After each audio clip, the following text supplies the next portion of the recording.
your work now is more connected to what you're really heart-centered about. So at the end of the day, it's again about ethical entrepreneurship and bringing in your purpose into what you're doing, and then really expanding it and being proud of it and talking about it.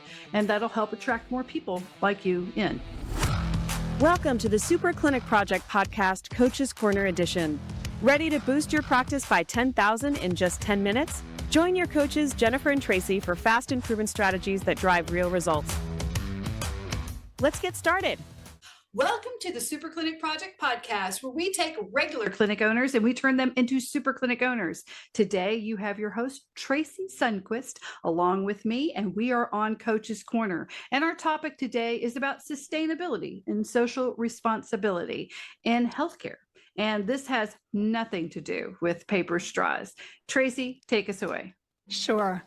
So I think once you get the nuts and bolts of running a practice that is doing okay, it's time to start branching out and driving in more meaning and kind of executing on more meaningful practice. And I think this is really where the sustainability and social responsibility comes in, because now it's about being able to see what impact are you having internally on your internal teams, as well as externally. So on your customers, on external stakeholders, what is a bigger picture governing the way you go about business, rather than just kind of making sure you're in control of that supply and demand. Yes. And a lot of times when we think about, sustainability and social responsibility, we are thinking about the plastic straws sort of thing. Like, are we sourcing green things? And you may think, well, how does that have to do with being a clinic owner? Or even how does that have to do with being service-based, right? But more and more people are looking for those options, and they're doing so in ways that if you're in healthcare, most people are going in the types of clinics that we work with. Most of the people that are listening, you are types of people that want to avoid surgery. You want to avoid pharmaceuticals. You want to get back to a more natural, holistic way so you can live healthier for longer and just in more connected ways to your body, to yourself. You want to feel more connected to your society and your community. And there are ways you can talk about that and bring that into the practice. So chiropractic's a great way to do it. That's kind of, the chiropractor's thing. Same with functional wellness. Beauty spas are now embracing this as well. But other ways we're talking about you can do it is in terms of even marketing, of how you're positioning yourself, just being more active in your community, from local health fairs, wellness workshops, collaborating with community organizers, and making sure to talk about these things as far as being connected. That can go really well towards your social responsibility, and then showing people that you're trustworthy, healthcare providers.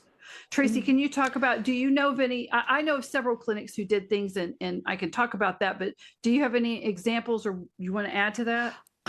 I love, from a chiropractic perspective, and even for decompression, there was such an incredible opportunity to position what you're doing as more than just a pain-based option. It really is about wellness. And even if you aren't in chiropractic or decompression, even if you're weight loss, or even if you're health spa, med spa, HRT, I think it really is about going about things in a natural, holistic way, right? People do not want to feel that they're on just a production line. And I think one of our next upcoming episodes, we're going to start introducing digital transformation and the introduction of AI. We've spoken about that a bit before, but it really is about putting a personal kind of grounded approach into everything you do. So Jennifer, like you said, to be able to go to community events. I mean, if you're in chiropractic, moving through life comfortably and fluidly from cradle to grave is something that would work well in that kind of space. So you can say, well, we're not only there when there's a problem, we're there for healthy living. So it really is more about a preventative approach so that you can circumvent or even avoid some of those, the more crisis-related care.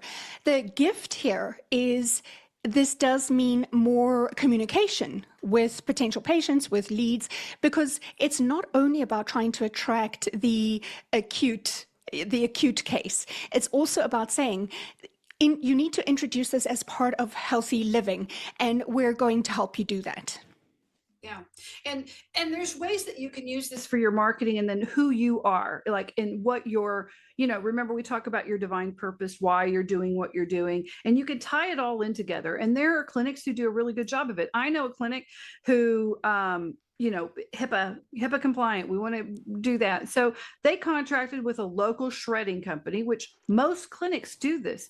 But instead of just having those people come and shred and you don't think about it, they're just a vendor, they made a big deal about it. We were like, we've got a new company here. Their shredding is awesome. They cross-cut the shredding of the paperwork because we believe in keeping your information safe, but also it's sustainable. This company, and the reason we picked them, they're local, and they also, do something to recycle it, right? So they literally piggybacked off of local vendors why you should think about shredding and why it's good and what we do to be able to recycle it. And now they've kind of adopted that as their mission too. That's why we chose them, right? And they spun this off several times. Different things would happen, or that company would be involved something and they'd think, can we be involved or can we promote it?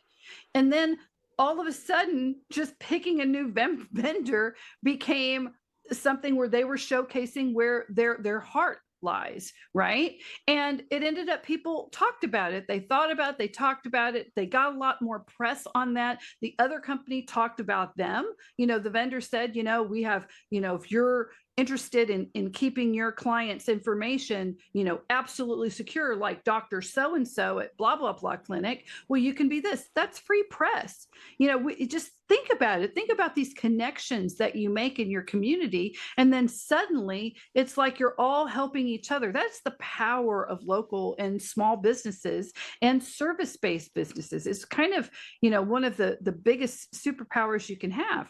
And then other things that you can do. Are you doing a local drive? Are you big into your church? Is there, unfortunately, we have natural disasters that happen in every single community, and we hate that it happens, but then we can come together as a community. And so I don't want to feel jaded. Well, use that in your marketing. That is kind of like a little jaded, but yeah, use it in your marketing. Talk about that. Talk about why you care about that. Drum up, more people for the causes that you care about. You can get more help, and then you can use your power and your influence as a local business owner in the community that you're in. There's just a lot of ways we can talk about social responsibility and sustainability in ways that you don't think about, and probably ways you're already doing, but because you're not thinking about it, you're not able to utilize that as much as you should. Anything you want to add to that one? I just think that it's so easy for this to get lost in the day-to-day running of a practice, that one of the ways that you can keep this front and foremost is to make it part of your strategy and to break it up into quarterly goals. So each quarter, make sure you're doing 2 or 3 kind of events that are going to link to some kind of social responsibility. I don't know whether it's a community event, whether it's a market, whatever it is. But if you don't record it and you don't have a plan for it, it's very easy for you to do it once off and then just kind of forget about it. It is going to make the most impact for the practice when you do it in a steady and a methodical and consistent way. Consistency is key here. Yes, absolutely. And she's right. Make it part of your statement, and then have someone who thinks about these things. What are we already doing? Let's think about the vendors we use, the electricity that we use. Did we pick one of those plans that's a little bit green? I mean, there are things that you're already doing that you didn't even think about. Remember, the whole point of Coach's Corner is to help you get $10,000 worth of value in your business in 10 minutes. But this is just a question people don't ask, but when you ask it, it can become very valuable to you. And it also can help you connect in a different way. So if you don't have anyone that's on the staff, and this really should come from you, but I get it, some owners are busy. If you're too busy to think like that, or your brain doesn't work like that, some people don't, then find somebody where it does. Just say, I was listening to this. What are some ways we can do that, and put it on the calendar, and it just becomes our thing. And we can do that, right? Let's make this our thing, because, if it's important to us. And then restate your values. You want to make sure that it's connected to the values of the company, not just like come up with something, right? That's probably nobody's going to get behind it because nobody really cares. But if there are things you care about, it can be animals, right? We have a lot of offices. I know a couple of offices that have, the mascot, which is, somebody's dog, and they bring him in all the time, or they have a little thing. There's all these things that can really connect to your heart. And then coming in, and when you do something like that, your work now is more connected to what you're really heart-centered about. So at the end of the day, it's again about ethical entrepreneurship and bringing in your purpose into what you're doing, and then really expanding it and being proud of it and talking about it. And that'll help attract more people like you in. Anything else before we go? No, I think that's a nice bite-sized chunk. And of course, we are here to help you get that started if you don't know where to start. Absolutely. Don't forget that you can go to superclinicproject.com, click on either Tracey or I's picture, and you can get a free 15-minute brainstorming session with us. If you can't figure something out, we can help you, and we love it. That's what we do. Again, go to superclinicproject.com. Be sure to like, follow, and share, and give us a 5-star review. This is how we're able to get out and get these great ideas and tips and get you $10,000 in 10 minutes. Thanks. Thank you for listening to the Super Clinic Project podcast, Coach's Corner edition. If you would like to work with Jennifer or Tracey to 2 or 10x your business, then go to superclinicproject.com and click on either Jennifer or Tracey's photograph to book a complimentary session. Your greatest breakthrough is just a session away.